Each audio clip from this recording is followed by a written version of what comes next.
dans cette analyse médico-légale consacrée au dernier document des Epstein Files, Dr. G affirme disposer de nouveaux éléments suggérant l'existence d'une dissimulation autour de la mort de Jeffrey Epstein. Il précise d'emblée qu'il ne s'agit pas d'une évaluation psychologique, mais d'une lecture technique et contextuelle de milliers de pages de rapports, d'images de vidéosurveillance et de documents officiels. L'analyse débute par l'examen d'images issues de la prison fédérale de Manhattan, le MCC, où Epstein était détenu en août 2019. Selon la version officielle, certaines caméras situées à proximité de sa cellule ne fonctionnaient pas au moment crucial. Or, dans les derniers fichiers publiés, apparaît une séquence datée du 11 août 2019, soit le lendemain de la découverte du corps.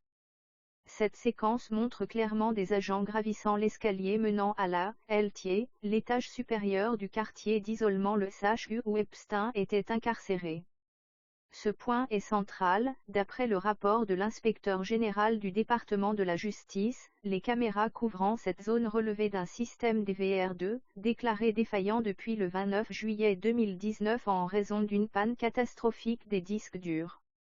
Seules 2 caméras, reliées au système DVR1, auraient continué à enregistrer. Pourtant, la séquence diffusée semble provenir précisément d'un angle officiellement attribué au système défaillant. Selon Dr.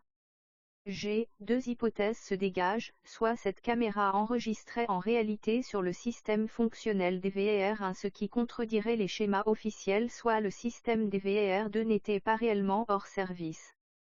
Dans les 2 cas, la cohérence du récit institutionnel serait compromise.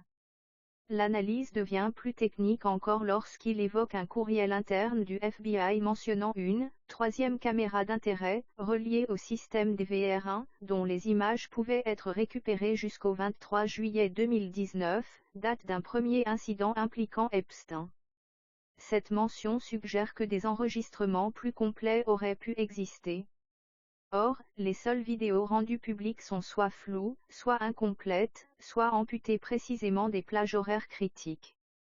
Par exemple, la nuit du 9 au 10 août, les images sautent de 23h à 1h du matin, puis de 2h à 9h. De même, autour du 23 juillet lorsqu'Epstein fut retrouvé avec du linge autour du cou, les séquences manquent également. Autre élément troublant, une vidéo provenant d'un autre étage, la gîtier, apparaît dans les fichiers sans date ni horodatage. Pourtant, selon les rapports, aucune image de cet étage ne devait exister en raison de la panne. La présence de cette séquence non contextualisée ajoute à la confusion et renforce, selon l'analyste, l'impression d'incohérence dans la gestion et la communication des preuves. La seconde partie de la vidéo porte sur le rapport d'autopsie. Dr. G s'attarde d'abord sur une description anatomique qui contraste avec certains témoignages antérieurs. Le médecin légiste évoque des organes génitaux normaux, alors que d'autres sources avaient parlé d'anomalies marquées. Sans trancher, il souligne que les 2 affirmations ne peuvent être simultanément exactes.